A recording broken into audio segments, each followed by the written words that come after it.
ছোটবেলা থেকে এক ধরনের শাসন-বারণের মাঝেই বড় হয়েছি। এতটা খোলাছাট আমাদের ছিল না কখনোই যে যা ইচ্ছে তাই করতে পারবো। তাদের মানা শুনতে, শুনতে একটা সময় হয়রান হয়ে যেতাম আর বলতাম, "ধুর ছাতা মাথা, কবে যে বড় হব আর নিজের সব ডিসিশন নিজেই নিতে পারবো।" কিন্তু সেই যে জিনিসগুলো শিখে এসেছি, আজকে জীবনে ওগুলো একদম পদে, পদে কাজে আসে।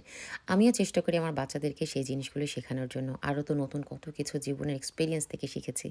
জানি না আমি আমার প্যারেন্টসকে যতটুকু মিস করি এখন, আমার বাচ্চারা আমাকে সেমভাবে মিস করবে কিনা। কিন্তু মা-বাবা হিসেবে কিন্তু আমরা আমাদের বেস্টটাই বাচ্চাদের জন্য করতে চাই। যাই হোক, আমি এখানে জাম্বুরা খুলছি। আরিশের খুব পছন্দ। খাওয়ার ওইদিন আমাকে বলল, "তোমরা এটা এত পছন্দ করো?" তো আমার বাসায় একমাত্র আমি আর আরিশই জাম্বুরাটা পছন্দ করি। বড়টা পেলে দেখি আনবো আমার ছেলের জন্য।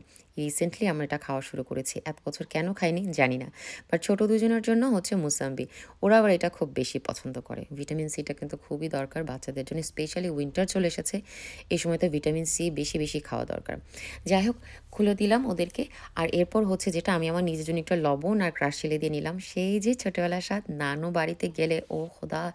এত, এত ধরে থাকতো না গাছের মাঝে যে তখন এত বেশি ইন্টারেস্ট থাকতো না এটার প্রতি। তখন অন্য কোনো কিছু খেতে ইচ্ছে হতো। এখন যেমন অনেকেরই খেতে ইচ্ছে হয় স্ট্রবেরি খাবো বা ব্লুবেরি খাবো বা এইসব ধরনের ফ্রুটস, কিন্তু এইরকম ফ্রুটসে যে কি পরিমাণ ভিটামিনস আছে সেটা আমরা জানি না।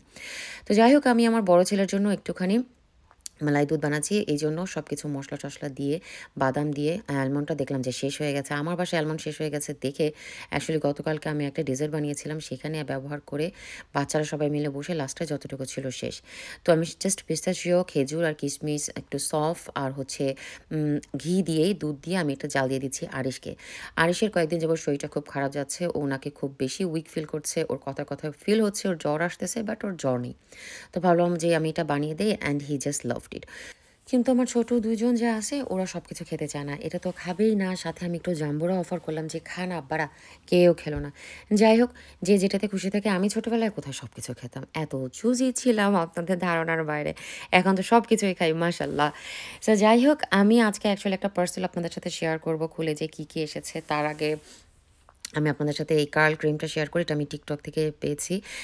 অনেক ভালো ক্রিমটা। অ্যাকচুয়ালি আমি আমার চুলের যে রেজাল্টটা চাই সেরকম কিছু একটা পেয়েছি। আলাদা একটা ভিডিওতে আপনাদের সাথে শেয়ার করব। আর যেটা হচ্ছে যে ইয়ে স্টাইলের যে এই যে পার্সেলটা এসেছে, এটা আমার স্কিন কেয়ারের প্রোডাক্ট। আমার স্কিনের অবস্থা ১২ টা বেজে আছে। This are all hormonal acne. So আমি ডক্টর দেখিয়েছি। ডক্টর আমাকে ওষুধও দিয়েছে। ২ টা মিক্স ম্যাচ করে আমি ডক্টরকে জিজ্ঞাসা করেছি কোনটা কিভাবে ব্যবহার করব। তো ডক্টর আমাকে বলে দিয়েছে। সেটাও শেয়ার করব। তো এখানে আমার মিয়া সাহেব হিসাব করছিলেন কাজের, সবকিছু কথা বলছিলাম। তো তার মাঝে বললাম যে আমি একটু যাই। আমি আমার পার্সেলটা খুলি, দেখি কি আসছে। পার্সেলটা সেই গতকাল এসেছে। এখনো পর্যন্ত পার্সেলটা খুলিনি। ওহ মাই গড! এরকম কোনো জিনিস পার্সেল এসে বসে থাকে আর খুলেন না, অনেকেই মনে হয় আছেন আমার মতো। আমরা কেউ, কেউ আমাদের সংসার নিয়ে ব্যস্ত আছি, কেউ, কেউ কাজ নিয়ে ব্যস্ত আছি, জব নিয়ে ব্যস্ত আছি, পড়ালেখা নিয়ে ব্যস্ত আছি। এই ব্যস্ততার মাঝেও যখন আমরা নিজেদের একটু লুক আফটার করি, এই সময়টা কিন্তু ভালো লাগে। সো এইজন্যই অ্যাকচুয়ালি আবার অর্ডার করলাম। আমার প্রায় সবকিছু শেষই হয়ে গিয়েছিল। একদম যথাসময়ে পৌঁছে গেছে সবকিছু।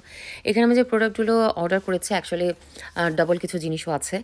কিন্তু সবগুলো জিনিস তো আর একবারে লাগানো যাবে না। তাহলে কিন্তু বোঝা যাবে না কোন প্রোডাক্ট কাজ করছে আমার স্কিনে আর কোন প্রোডাক্ট না। সো আমি যেকোনো একটা থেকেই আমি শুরু করব। আর ডক্টরের পরামর্শ যেটা দিয়েছে ওইভাবেই করব। আপনাদের সাথে রিভিউ তো ডেফিনিটলি শেয়ার করব। আপনারা যদি মনে করেন আমার একনের জন্য আর কোনো কিছু, অ্যান্ড অফ কোর্স আমার ক্লিন ইটিং করতে হবে, কারণ আমি অয়েলি জাতীয় জিনিস অনেক বেশি খাচ্ছি। তো দেখা যাক কি হয়, আল্লাহ ভরসা। কারণ চেহারার মাঝে এত কিছু দেখে খাবারও বলছিল ওইদিন, বলে কি, "তোমার তেরে চেহারা पे इतने सारे बम्बे बम्बे क्यों आ गए? कुछ तो कर।" তো আমি দেখি যে কিছু একটা করতে হবে। যাই হোক, আমাদের জন্য দোয়া রাখবেন। দেখা হবে আপনাদের সাথে পরবর্তী ভিডিওতে। আজকের জন্য এখানে বিদায় নিচ্ছি। সবাই ভালো থাকবেন। আল্লাহ হাফেজ।